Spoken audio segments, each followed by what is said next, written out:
Hi there, and welcome again to the Explaining History podcast. Now, earlier I was talking about Chiang Kai Shek and the strategic position that he found himself in 1937, with the gradual further encroachment of Japan into northern China, and the threat to the nationalist government of possibly losing Beijing, and the danger of missing the opportunity to actually commence hostilities with Japan.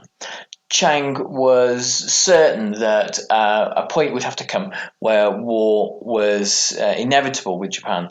But if you missed that opportunity, then one would be placed in an almost untenable strategic position if Beijing, or Beiping at the time as it was called, fell.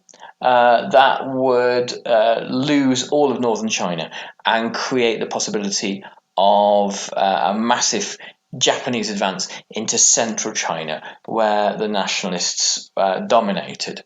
So, picking the moment to call it and to call the opportunity for conflict is really, really crucial. And Chiang decides to do this when there is skirmishes over the Marco Polo Bridge near Beijing. So in the previous podcast, we learned that this was going to be a hugely risky venture for Chiang.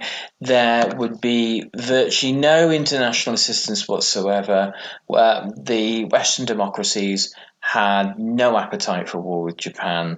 The League of Nations was utterly compromised, and America was locked in the midst of its own internal crises with the Great Depression, and the international climate was showing that autocrats and authoritarians and dictators were setting the weather in Spain, in Abyssinia, with Hitler's overthrow of the provisions of the Treaty of Versailles, and the ongoing horrors of terror in the Soviet Union.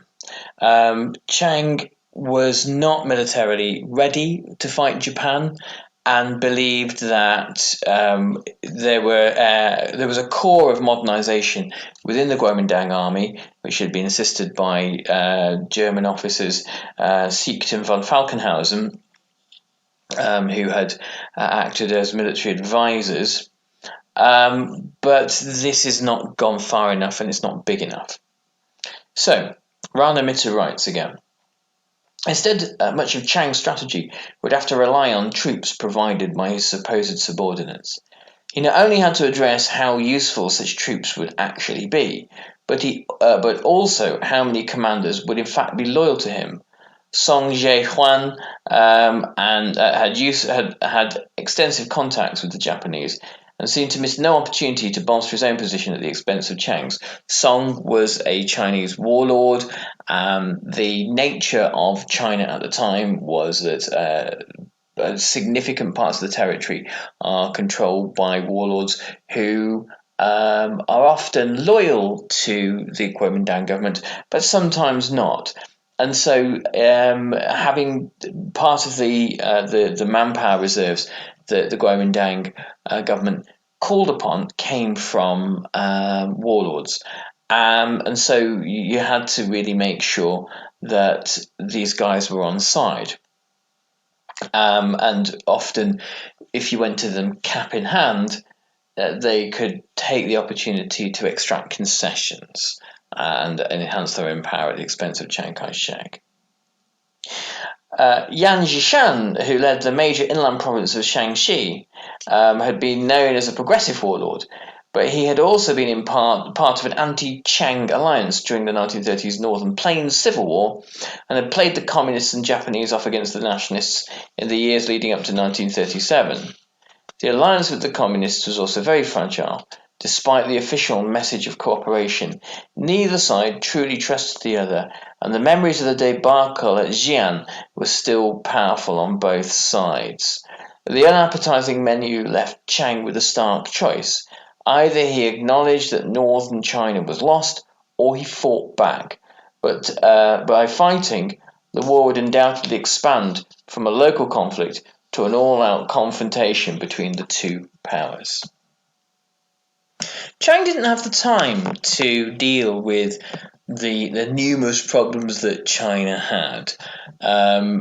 China was facing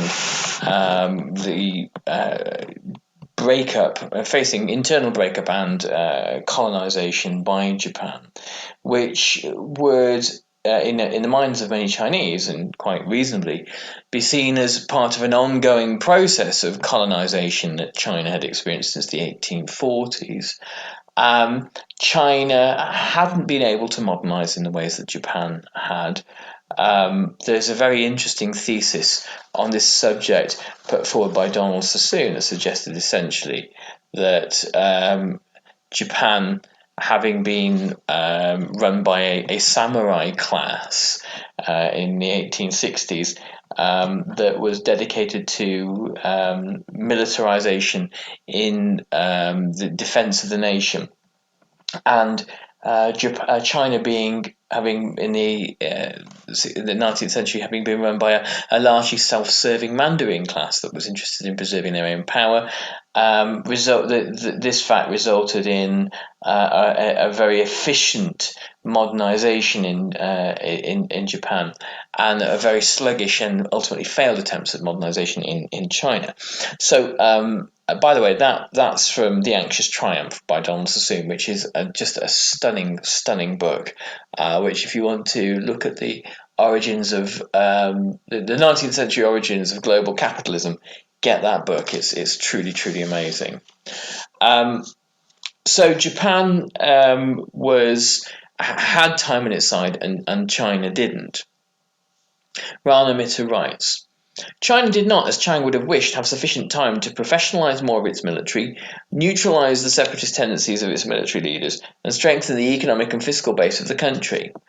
And the scale of preparation for war in Japan by 1937 made Chinese efforts look minor indeed. During the attempted coup of February 1936, Japan's finance minister Takahashi Korekiyo had been assassinated. A consequence of his death was a major increase in military spending. Japan's government and public were both increasingly fueled by a desire to teach China a lesson, and regarded its increasing unification with a growing sense of nationalism with alarm.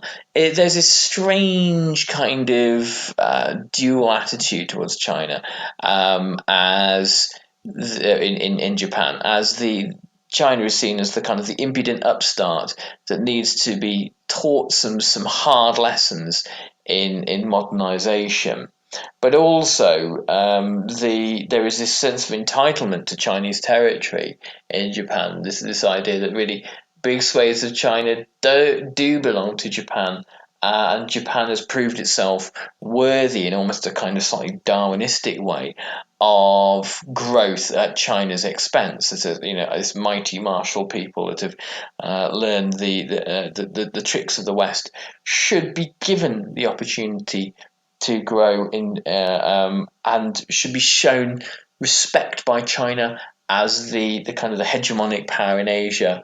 But at the same time, there's something to be feared about China. If China does get its act together, and China modernizes and industrializes and militarizes in the right way, then there'll be no stopping her. Unlike in Nazi Germany or Fascist Italy, there was no single figure in Japan, no Duce or Führer, whose personal megalomania lay at the heart of foreign policy.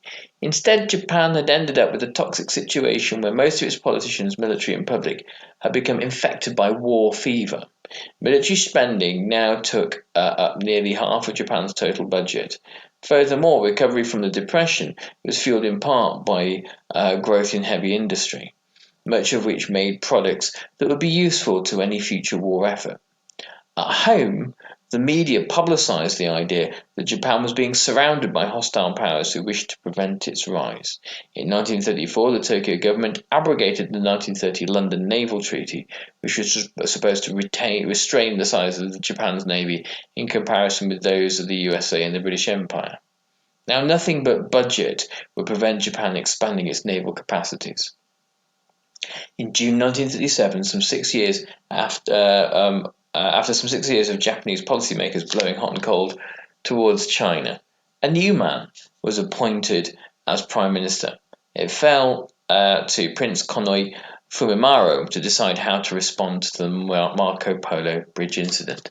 Now, I've talked about Prince Konoye before. When I did Eri Hotter's brilliant book about the year between, or the years between the outbreak of war in Europe and Pearl Harbor, Konoye is a pivotal figure in that. It's very interesting, quite difficult to read character, who would later go on to be a pivotal figure in Japan's militaristic crimes. However, one who was kind of Teflon enough to try to get out of most of the reckoning. Konoye was an aristocratic civilian with abundant diplomatic experience. He had attended the Paris Peace Conference in 1919 and come away from it convinced that the nations of Asia would never receive a just settlement from the Western powers.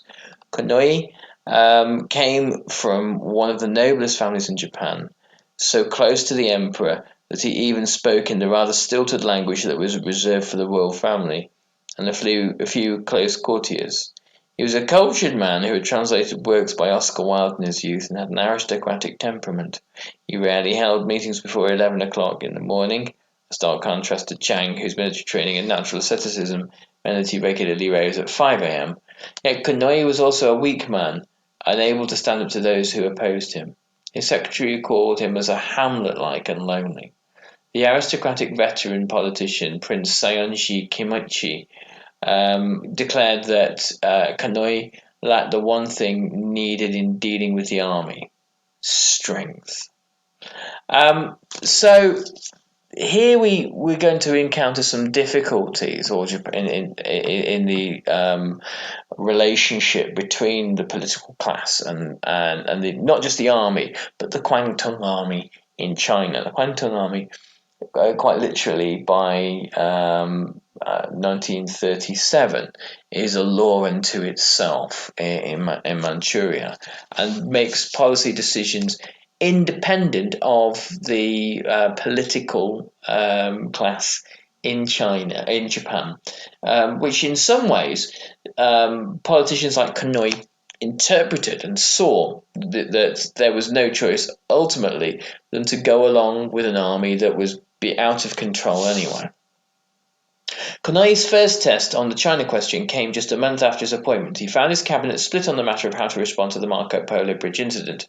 The senior general staff officer, Muto Akira, and the chief of military affairs of the military affairs department of the Ministry of War, Tanaka Shinchi, advocated an escalation of hostilities. Now was the time to strike hard at China and destroy Chiang Kai Shek's regime.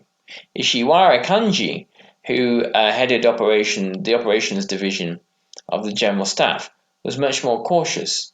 This was ironic, as Ishiwara had been the mastermind behind the invasion of Manchuria, but had now argued that Japan was not ready for war with China, and that opening a war with the Nanjing government might even make Japan more vulnerable to the USSR. One should not exaggerate the difference between the two sides. Even moderates in the Japanese government believed that China should ultimately come under Japanese influence, but they disagreed on the timing.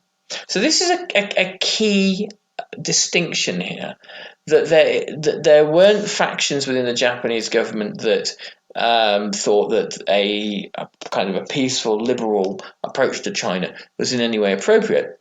It was just a question of when we do it. And what the timing was. And you find around the world, in Tokyo, in Berlin, in Moscow and London, regimes obsessed with timing, with looking at different scenarios for war and conflict, different scenarios, different timescales. This is the time period of Hitler's famous Hossbach memorandum, looking at different cases for war and when things could ideally happen, and what the ideal circumstances are. And this is similar. Um, and the idea that one course of action might leave Japan more vulnerable than another. On the 9th of July, Sugiyama again, the Minister of War, known as the toilet door because it was said by his colleagues that one could push him in any direction, like the door in a Japanese laboratory store, asked for 5 divisions to be mobilized for deployment in North China. The request was denied, but only for the moment. Back at the Marco Polo Bridge, the local Chinese and Japanese commanders were beginning to discuss a ceasefire. The Shanghai press was still trying to determine who was responsible for the incident. Who started the firing is still not clear, the North China Daily News of the 10th of July declared, but it is considered probable that the Chinese, guarding the railway bridgehead, seeing an armed party advancing along an embankment in the dark, challenged them and on receiving no reply, opened fire, thinking them to be plainclothes men or Japanese staging a real attack. But by now, the fate of the bridge near Beiping or Beijing, was beside the point. The leaders of both China and Japan were seeing the events through a much wider lens. On the 10th of July, Chiang noted, the Japanese have already attacked at Liu Gao Chao, but their goals don't stop there. Liu Gao Chao, by the way, is the Marco Polo Bridge. We've already sent troops north, perhaps we can restrain their ambitions, he went on. If we don't show preparation and determination, we can't resolve this peacefully. So, in some ways, the preparation to fight was a way of actually deterring further Japanese attacks, deterring further Japanese encroachments upon upon China. But also, it was something that was almost guaranteed to escalate the situation. On the July 11th, an American diplomat met He Ying-chin, Chiang's Minister of War, and asked him whether the confrontation at Liu Gao Chao meant war. He Ying-chin replied that it was up to the Japanese and that if they continued their bandit methods, then war would be inevitable. Peck put it to this is the American diplomat, that even at a sacrifice, it was worth postponing war for a couple of years to strengthen preparations. But he was firm. It would be hard to know exactly when China would be truly ready, and if they were attacked, then they would fight. So there were plenty of voices from within Chiang's government that also urged caution. Chiang's biggest rival for power, Wang Jingwei, who would eventually collaborate with the Japanese, had spent most of the 1930s trying to de-escalate with Japan. Now, writes Ranamitter, he advised Chiang not to escalate the conflict. Another voice advocating patience belonged to Zhu Fohai. In 1937, Zhu was the deputy director of propaganda for the nationalists, but he had taken the tortuous path to get there. As a young man, Zhu had been a founding member of the Chinese Communist Party, but had swiftly left it to join the nationalists. Even so, he retained friendships with prominent communists.